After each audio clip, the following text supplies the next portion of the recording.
has 24 points. What's up, everybody? Rick Kamla, Ryan Hollins, Brendan Haywood. This is Game Time presented by Kia. We're going to take you through the rest of the night. We will have the pressers, coaches, and players from New Orleans. We will also have the presser from San Antonio. You'll hear from the coaches and players there when they are done. The fourth quarter going on as we speak.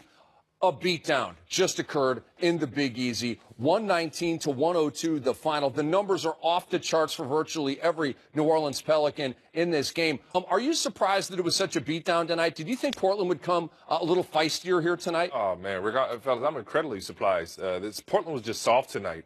And I don't mean that they're going to start a fight or hit somebody, lay them out, but they didn't do the little things. They didn't make the necessary plays to succeed. And then just the body language during the blowout. Look, you know it's going to be a hostile environment. But this team, the number three, look, fellas, the 3 seed in the West has to be much better than that. I thought Portland would come out with a lot more fight. When you're down an 0-2 hole, normally when you're trying to go up 3-0, that's the toughest game in the series. That team, normally a little human complacency comes in. The team that's up 2-0 comes out a little bit more relaxed. The team that's in the hole comes out with more fight. But that's not what we saw here today. Yeah. From the jump, Rondo started off well. Mirotic got this team going. He had 14 points early on in the first quarter. He kept that going all game long. The Pelicans have been the better team throughout this series. They were the better team tonight, and they dominated from beginning to end.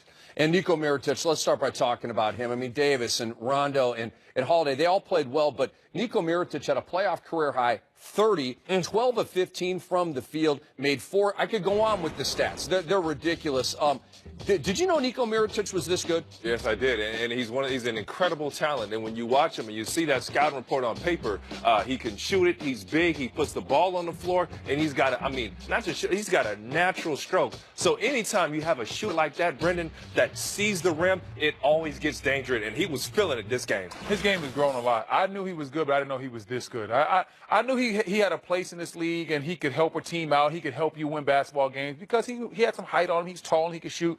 But he's doing things now that I didn't see before. He's putting the ball down on the floor more. He's being more aggressive. He's being more assertive to find his offense. He's getting into these tough step backs that he wasn't hitting maybe 2 or 3 years ago for Chicago. Now he has complete, total confidence in his game. They're playing at a pace that benefits him. I think playing with Anthony Davis helps him out a lot, too. Not a lot of pressure on Mirotic. When Anthony Davis rolls to the basket, Mirotic gets a lot of open shots. He's able to do his thing. Brendan, would Mirotic be a Pelican if Cousins were healthy? Not a chance. I really don't, because the Pelicans was healthy. If Boogie Cousins was healthy, they wouldn't have needed to make that type of trade. So what happens is Boogie goes down. Pelicans front office looks at the situation, brings in Mirotic, and things just somehow find a way to work out. Now, Ryan, do you consider that like a major blunder by the Bulls, a steal by the Pelicans, or just a good move? No, this is a great fit, and I credit Alvin Gentry with this move. I had a talk with him just about bringing in new players, Cousins, Rondo, Mirotic. These are all guys with, safe to say, questionable past. You know, either they didn't perform up to their talent or there are questions in the locker room. And the key thing that he told me that stood out is that he wants them to be themselves. When they came to his team, he didn't want to change anything they did about their games or their personality. And you see Rondo playing great. Cousins played huge basketball. And Mirotic, honestly playing career basketball and really making a name for himself in the league. So hats off to Coach Alvin Gentry just for letting these guys be themselves. And Anthony Davis certainly was himself tonight. 28 and 11, a couple of blocks, 3 steals, 2 assists. You guys were sort of debating earlier in the night, who's the best big in the league, whether it's, 4 or 5 or just the 5s. Certainly Anthony Davis in that discussion. Listen, for me, I know Ryan Hollins loves Joel Embiid, and I do too, but when we talk about the best big man in the league, we're talking about Anthony Davis. When we talk about the skill set, the in-between the legs, pull-up, step backs, he does it all, and then he can finish, he defends. We're seeing him now assert himself even more and be a team leader. What Anthony Davis did, I think it was about a 5 to 10 game stretch when Boogie Cousins first went down, when he was putting up what I like to call Wilt Chamberlain-like numbers. That's a fact. That's when he solidified for me he was the best big in the league. You want to debate this, Brendan, or you just? I feel like you're taking a shot at me on air, man. Cam set me up. Rick asked me a question, and I just went ahead and just put my ballot in for Anthony Davis. The chippier, the better. Okay, you want to come back a little bit? I would just say, Embiid spearheads this. AD needs help, and obviously they have a great team in Philadelphia. But but he's the process. He's the big thing that changes. And now AD led this team. You can't take anything away from what he does, but just Embiid is a special talent, man. And he's big. Come on, Brendan. He's bigger than you, Brendan, and he's knocking down threes. All right, AD's built more like me, man. So listen, I love both guys, but if someone said, listen, you got to start your franchise, I'm going with Anthony Davis. What, man? I don't know, man. That process, that you don't see too many guys that big that can move like that and knock down threes and swagger. Whew, he does have the swagger, but Anthony Davis got the brow. It goes depends on what you like. This is great. I mean, The brow can't be the this is point and counterpoint. I love this, and the people at home are loving this too. And I mean, debate amongst yourselves. It is a very good debate. Who is the best big in the NBA right now? But let's show you the highlights. How tweet me. How the Pelicans thrashed the Blazers here in Game 3. I mean, Dame and CJ coming in here knowing they got to get a win. Down 0-2. There's Boogie Cousins on the bench. Are we rolling with Boogie Cousins' shirt right there? I kind of like it. You like guys? You like the shirt? Better than LeBron's jacket the other night. Oh. How about the shirtless look for Russell Westbrook the other night? Definitely not going with that right there. Hey, the dress code is done. I love it. Anthony Davis scores here, plus the foul, and grabbing his hand a little bit. Appeared to injure his left thumb, but he would play on. Oh, Niko Mirotic, in your eye. That's what you call it when he's getting in his bag right there. that back shouting. He had 14 in the first quarter. Pelicans keep it going. Ian Clark with the steal. Rondo drives, and Anthony Davis is there.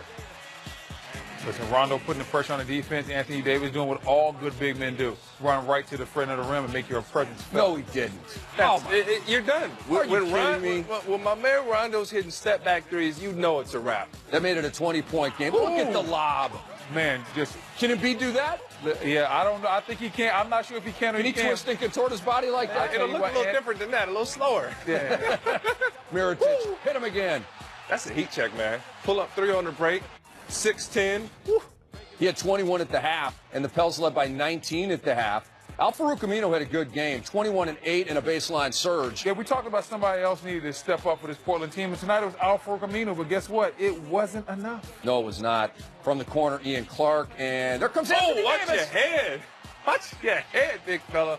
You know when AD's on the floor, you got to turn it and find the body, man. He's dangerous.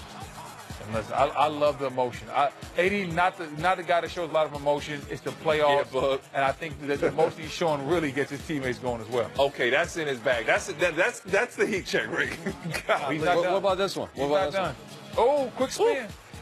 Man. Yeah, listen. Mirotic having a great year, having a great playoffs. My hat's off to him. This year started off really, really rocky for him, and he Yes, turned it it did. completely around. And then Anthony Davis catches another lob. He was on the bench with about 7 minutes to go in regulation. And a lot of us were like, sit him down. I mean, you're up 30. Here's Alvin Gentry. The crowd kind of affected the way you guys played tonight.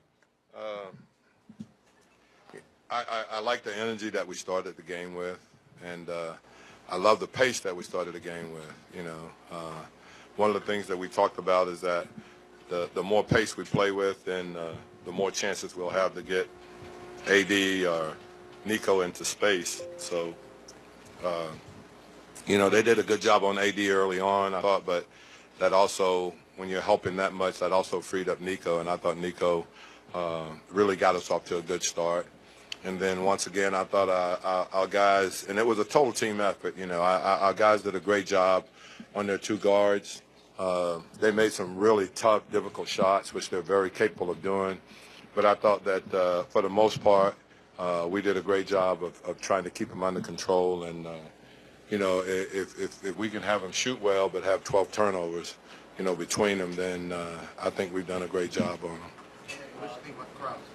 Oh, it was great. But I witnessed this. I said before that when I was at Golden State and we played here in the first round of the playoffs, it was very similar. But I just thought tonight that there was so much energy in the crowd and they were so much into the game. And I don't think they understand how much that helps, you know. We want to have it that way every single game here. But it really, really helps when your crowd is into the game like that and that kind of energy is in the building. So, you know, hopefully we'll have the same thing on Saturday.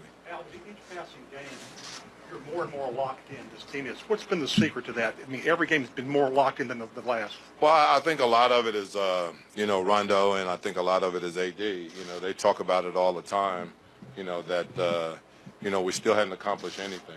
Once again tonight, they said we hadn't accomplished anything. We still got a game that we have to win some kind of way, and and we understand that. And so, there was a couple of times where we may have lost a little focus, but I thought I took a timeout, and before I said it on the bench, they said it. Hey, we got to get refocused. Let's go. And I think when you have that kind of leadership, that it's going to be great. Coach, it's now the third straight game you've just really been able to get into Lillard. Can you just explain the defensive performance and the focus that you guys have had on him all series long? Well, in defense of him, we sent a lot of guys at him because, he's very capable of, taking a game over. And we try every way that we can not to let that happen, because we've seen it before. And so our guys have done a good job, but it's been a total team effort. It hadn't been one guy or, an individual performance. It really has been a team effort where, we've tried to do as much as we can not to let him get started.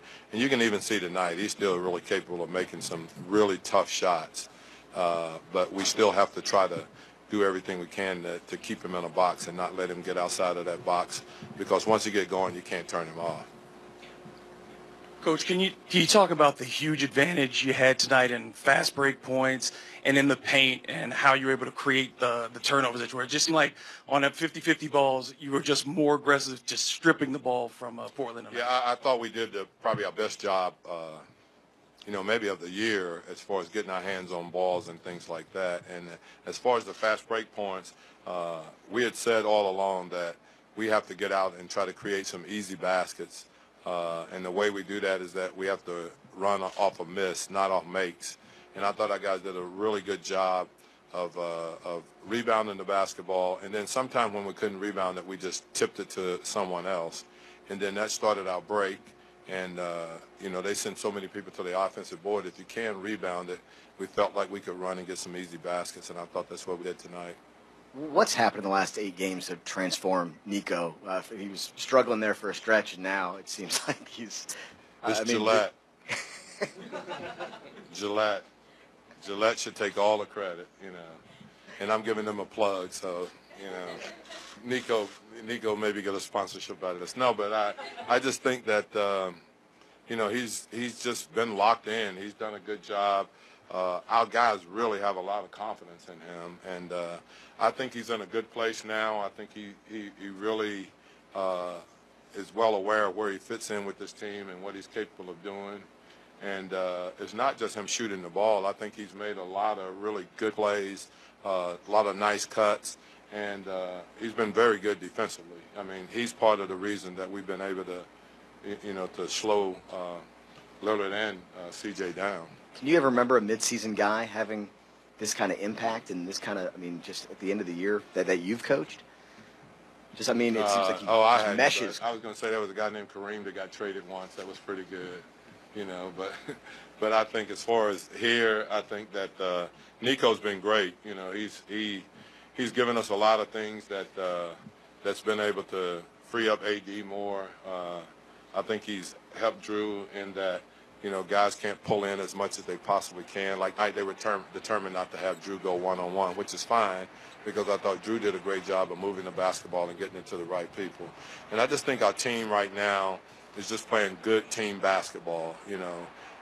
It's about winning, and it's not about individual stats or anything like that. So guys are sacrificing their game for the betterment of the team. And I think as long as that's the case, we're pretty good, because of the way we play and the freedom that they play with. You speak of that chemistry, and you guys obviously embrace the superstition or whatever you want to call it with him shaving. Do things like that honestly can help team chemistry and forge bonds before postseason? I don't know if it helps or not, but we're gonna say that it does. Okay, so we're gonna go with that. Anything else? All right. Cautions come tonight and with our teammates. Excuse me, I'm sorry. How important cautions come tonight and fight with our teammates? Oh, he's part of this, and I tell everyone he's been part of this, and it's good having him around. I think our guys like having him around here, and you know, I feel really bad for him because, you know, he so much wanted to make the playoffs, and he was playing at a level that was going to help us get there. So it's unfortunate that he's not involved in these games, but we love having him here. And, you know, we're glad that he's here. And, you know, we hope that he travels with us the remainder of the playoffs. And knowing that, how much did it mean to get a crowd chant Boogie Boogie at the end of the game? Oh, I think that was good. I think he likes that. He appreciates that. And, you know, like I said, I thought the crowd was tremendous. You know, I thought the crowd was great. Seemed like every time we got a little down or, you know, had a couple of questionable possessions, then they were right there to lift us up again. And if we could just, like I said, if we could have that not just in the playoff situations but in the regular season, I think they would help tremendously. All right. Alvin Gentry used to be an assistant coach with these guys, the Golden State Warriors, and if the Pelicans can win one more, and if the Warriors can finish off the Spurs, it'll be Pels and Warriors in round 2. We're coming back. It's Game Time, presented by Kia.